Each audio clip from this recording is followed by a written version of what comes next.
বলছিলাম,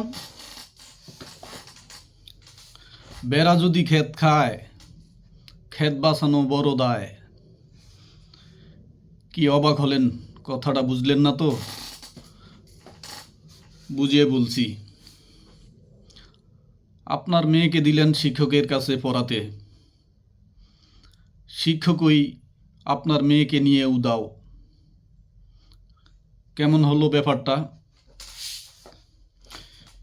শিক্ষক যদি পথ হারায়, কে জ্ঞানের আলো ছড়াবে? বাবা মা যদি পথ হারায়, কে তার সন্তানদের পথ দেখাবে? আপনি মাংসকে পচন থেকে রক্ষা করতে লবণ ব্যবহার করলেন। লবণই যদি নষ্ট হয়, তাহলে তা কিভাবে মাংসকে পচন থেকে রক্ষা করবে?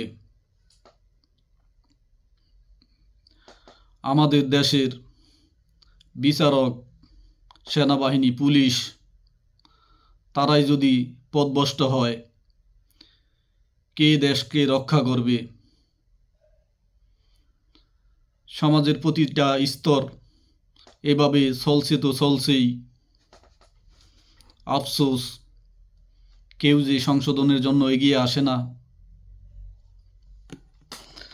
যতক্ষণ পর্যন্ত না আমরা সবাই নিজ নিজ অবস্থান থেকে পরিবর্তন হব, ততক্ষণ পর্যন্ত একটা দেশ, একটা জাতি পরিবর্তন সম্ভব নয়।